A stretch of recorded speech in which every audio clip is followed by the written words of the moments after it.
subhanahu wa ta'ala is the greatest. He does not need your ibadah, does not need your concentration. Allah is not waiting for your charity. Allah's kingdom and dominion does not increase with your dhikr and tasbih and ruku' and sujood. We need Allah. We need Allah. We need Allah.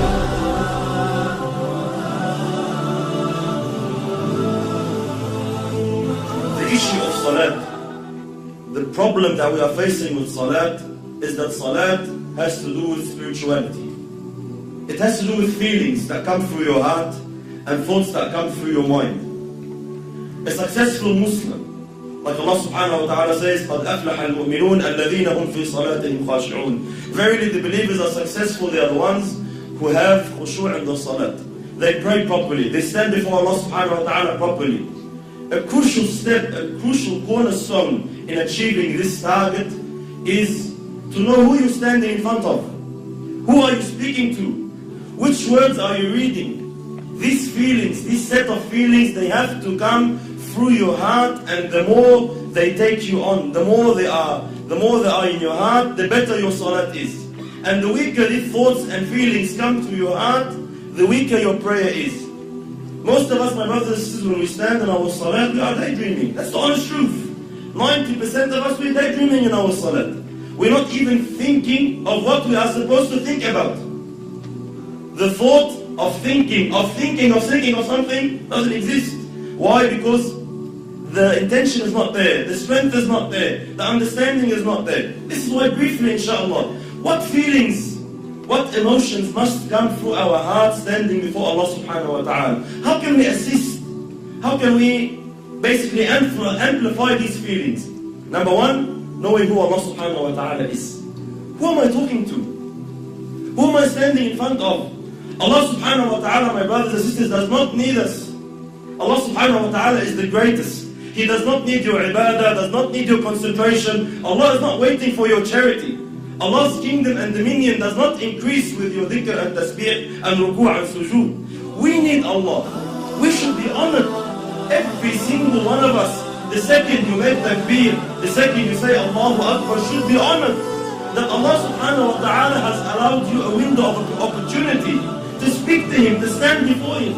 This is why the ulama say, whoever wants to talk to Allah, he should pray. You want to talk to Allah, start praying. When you're praying, you are directly, with no barriers, with no intermediaries, with no interpreters, you are speaking to your Lord, your Creator. This is why very, very important that we realize who we're talking to, my brothers. It's a small brief hadith. You know, Allahu Akbar, the understanding we should have who Allah subhanahu wa ta'ala is. Muhammad sallallahu alayhi wa sallam says in the authentic hadith, أَطَّتِ السَّمَاء وَحُقَّ لَهَا أَنْ طَئِتْ. The heavens have squeaked. You know, when you jump on a horse or a camel, the saddle makes a squeaky noise from the weight. أَطَّتِ السَّمَاء وَحُقَّ لَهَا أَنْ طَئِتْ. The heavens have squeaked, and they have a right to squeak. مَا فِيهَا مَوْضَعَ أَرْبَعَ أَصَابِعَ. Our Prophet is saying, our teacher is saying, sallallahu alayhi wa sallam, there's no space of 4 fingers in all this universe, إِلَّا وَمَلَكٌ سَاجِدٌ لِلَّهِ تَعَالَى, except that there is an angel who has prostrated his head before Allah subhanahu wa ta'ala. Every 4 fingers, billions and billions of angels, billions and billions of creations of Allah are continuously praising Allah subhanahu wa ta'ala.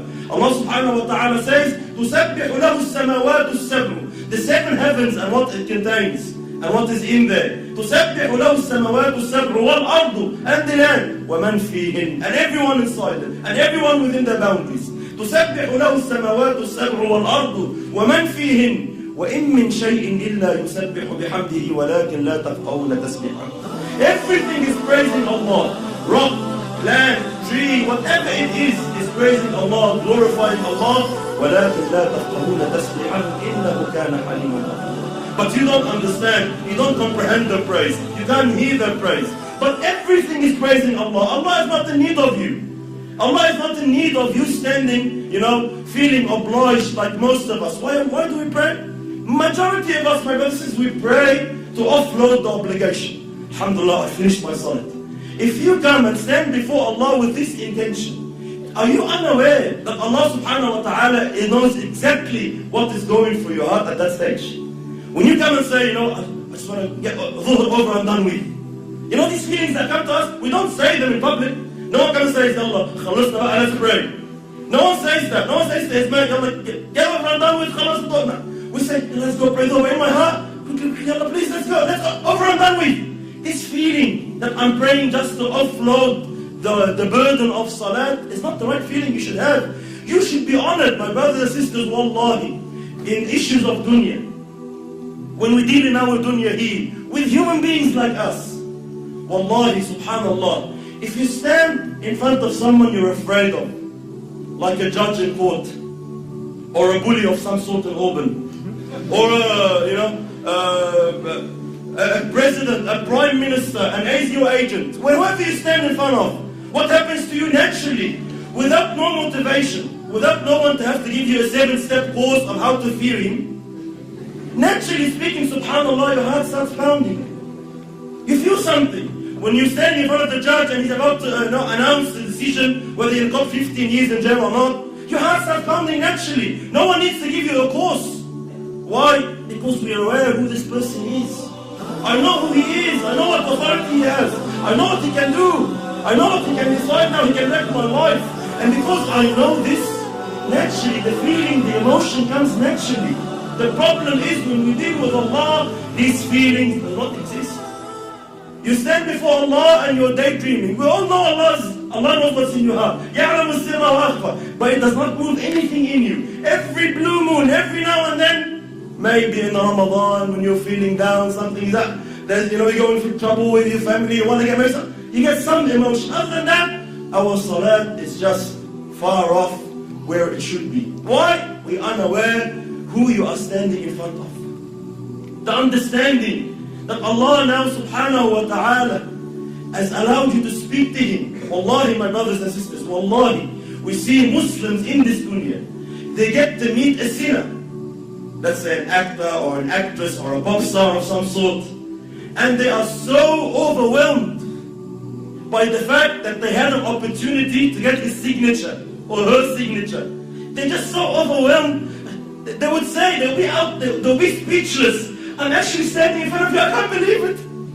And they'll be so, they'll be so touched that, he's allowed in 5 minutes of his time. We have these feelings with mashayikh even. Sometimes the super sheikh comes from overseas and we find all the boys and they're, Allah Akbar, I'm giving him salam, I can't believe it.